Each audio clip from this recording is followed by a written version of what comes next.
Phew, work really drains you. If I didn't have something to read, I think I'd be dead by now. Yeah, there's this one web novel I've been reading for the past 10 years. It has 3,000 chapters, and it's totally unknown. No, scratch that. I'm literally its only reader. But today, I got lucky. A new chapter dropped, and it was the last one. Wait, seriously? That's it? No way. This can't be happening. Author, give me more. Back then, I had no idea that this ending would lead to a new beginning. The day I saw the final chapter of the novel I'd spent a decade reading, its world became real. And I was the only one who knew its story from beginning to end. The monsters that awaited us, the trials yet to come, the battles that weren't supposed to happen. Who the hell are you? Me? I'm just a reader. Yeah, that was a long time ago. You know, I prefer reading, but just for today, let me be the storyteller. The guy on that train, his name is Kim Dokja. But when he introduces himself, people often misunderstand. In Korean, his name can mean two things: only child or reader. And thanks to that, he grew up alone. First impressions ruined before he even had a chance. Not that Dokja is anything special. He's 28, graduated from some no-name university, and now he's just another cog in a massive corporation. His only real hobby? Reading web novels on his way to and from work. But today's commute was different, because sitting next to him was the company's top beauty, Yu Sang from HR. So much for a peaceful reading session. Apparently someone stole her bike, so she had to take the subway home. Meanwhile, what's Dokja doing? Reading, of course, but they don't show what exactly. See, this guy's a total weeb. He mostly reads two web novels, The World After the Fall and 3 Ways to Survive in a Ruined World. And today, the latter's final chapter was coming out. He'd been reading it for 10 years. It was a huge deal for him. This novel had been with him through most of his life. When he got bullied in school, he read this novel. When he failed his college entrance exams, he read this novel. When he was sent to the front lines during his military service, he read this novel. When he got his first job, yep, still reading. When a story that big ends, it leaves you feeling empty. It's been part of your life for so long. 3,000 chapters after all. And the craziest part? Almost no one else read it. By chapter 50, it had only 12 views. And then, eventually, Dokja was the last reader left. But the author kept writing anyway. Kim even wanted to donate to support him, but, well, he was broke. All he could do was leave encouraging comments. Yu Sang, noticing the silence, tried changing the subject to work. Bad move. Turns out, she just got promoted, while Dokja was about to be fired. Honestly, if life were a novel, Dokja wouldn't be the protagonist. He'd be some random side character. Someone like Yu Sang, hardworking, ambitious. She'd be the real MC. But what if his life were a different genre? Not realism, but fantasy. Could he be the main character then? Wishful thinking. The only thing that's real is this. In the story called Life, Dokja is just a reader, and a reader is supposed to stay in their lane. At that moment, a notification popped up on his phone. A message from LS-13. Wait, isn't that the author of 3 Ways to Survive in a Ruined World? Apparently, thanks to Dokja's dedication, the author found the motivation to finish the novel. It even won a contest. Dokja barely had time to congratulate him before the author dropped another bombshell. The novel was getting monetized. The process would start as soon as the pilot was uploaded.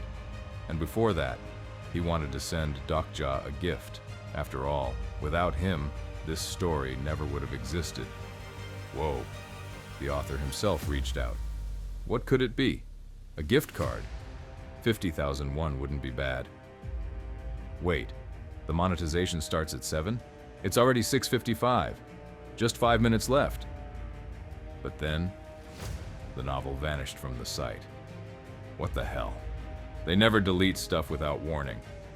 And now, what's this? The subway lights just went out. Then the train suddenly slammed on the brakes. What the hell? Is this a terrorist attack? No clue.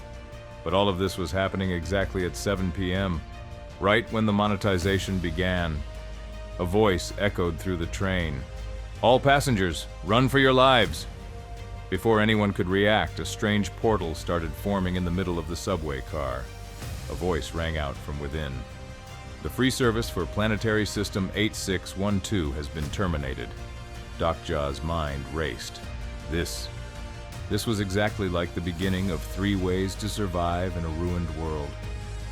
Wait, no. Not exactly. Something was off. Someone was supposed to shout, "Tukebi!" That's a monster from Korean folklore, and it looked exactly like the one that appeared in the novel's first chapters. Right now, it was standing directly in front of Dokja, and it was speaking in a language no one could understand. Here's the next part, translated naturally for a US audience, while keeping the energy and tone engaging. Wait, is this a joke? Some kind of new marketing stunt? Augmented reality or something? They had no idea, not even the slightest suspicion. But Tuk-Ebi, that was the creature whose appearance in 3 Ways to Survive had marked the start of endless catastrophes. And then the tiny monster spoke. Sithim Tash Morocco? Korean? Wait, that's not right. He messed up the grammar. Yo, dude, for real? I get it, you're filming a movie or whatever, but I'm late for a job interview. Can you just let me go? Ah, job interview? Looks like we didn't research this properly. I was told most people would accept it if the monetization started at 7 p.m. Who cares? Just start the train already. Now, calm down, everyone. Take your seats and listen. I have some very important information to share. Who cares? Just start the damn train. You're all so noisy. I told you. Shut up. This isn't a movie shoot. It's not a dream. Not a book. And not the reality you lived in. Do you understand? You were born, you breathed, you ate, you shat, and you reproduced whenever you wanted, without ever paying the price.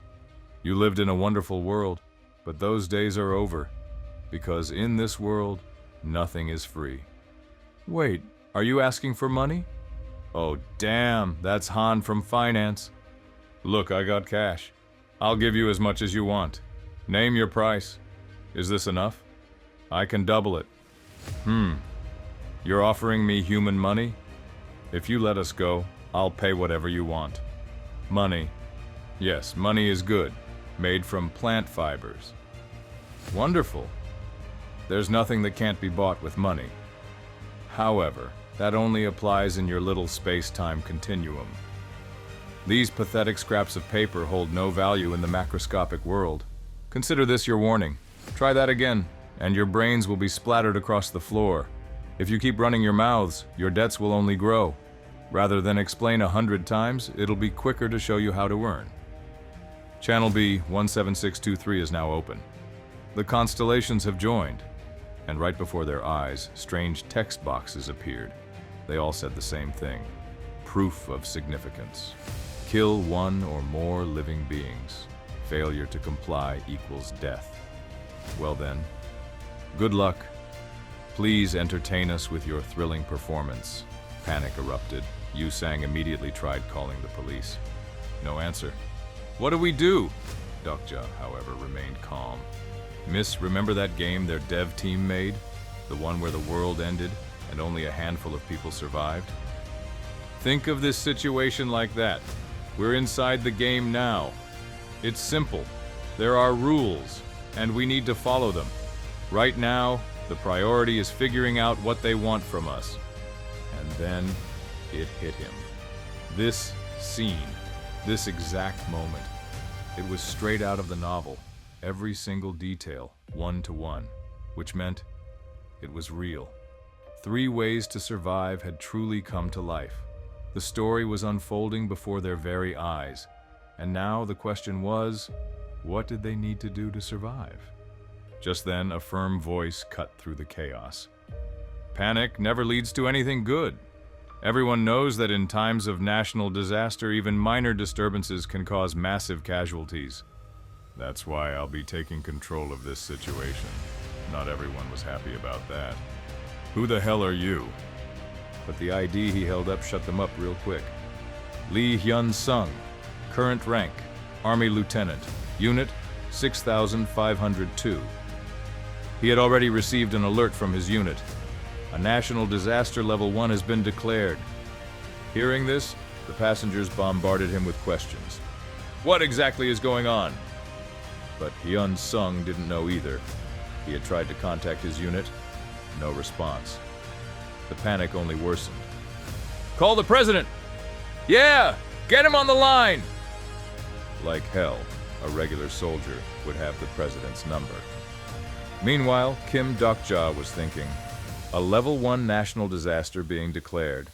Honestly, not surprising at all, but he was worried about something else entirely. Lieutenant Hyun-sung, the protagonist, knows him. He's standing there, real. It's their first time meeting, but that name is burned into his memory. A man known as the Steel Sword, one of the most important side characters in Ways of Survival. This is insane. Are novel characters actually showing up in real life? Or were they always here to begin with? Wait, hold up. Was Hyun-sung even introduced like this in the novel? Something's off. His first appearance was completely different. In the story, he was introduced after the first scenario ended. So then, what the hell is happening right now? Damn it. He could figure this out. If only he could check the novel's text. But it was deleted from the site. And then, suddenly, someone shouted across the train car, "The Prime Minister is making a statement." The broadcast flickered on. To all citizens, in several areas of Seoul, unidentified terrorists have launched an attack. The government is taking all necessary measures to stop them. Oh, sure, just like in the novel. Terrorists. That's the excuse they're using. The crowd immediately started murmuring, "Wait, why is the Prime Minister speaking? Where's the President?" And then, in the live chat, someone dropped a bombshell. The President's already dead. No way, that's fake news, right? But unfortunately, it wasn't. Because in just a few moments, the Prime Minister would be murdered live on air. Hey, people! I already told you, this isn't some basic-ass terrorist attack. Are you really not getting it? This isn't working. Does this seem like a game to you? Then again, people around here do love games. All right, let's crank up the difficulty. The timer is reduced. Remaining time, 10 minutes. And as an added punishment, his execution. In 1 minute, everyone in this train car will be wiped out. The crowd erupted in panic, but not Dokja. He was scanning the scene, searching for connections to the novel. Hyun-sung was here, but if he's here, where's that other guy? According to the story, he should have shown up by now. And then, what's that? There's already been a murder in the next train car. People rushed to block the doors, desperate to keep the killers out. But the second one guy tried. He got electrocuted on the spot. And then a message flashed. Access to other train cars is restricted until the scenario is complete. Meanwhile, on the live feed where the Prime Minister had just been executed, Tak Abbey spoke up. Some places are already getting interesting. Others still need a little push. So here, let me do you all a favor. I'll show you what happens if nothing changes in the next 5 minutes. A new broadcast appeared in the middle of the train. One of the passengers gasped. On screen were students.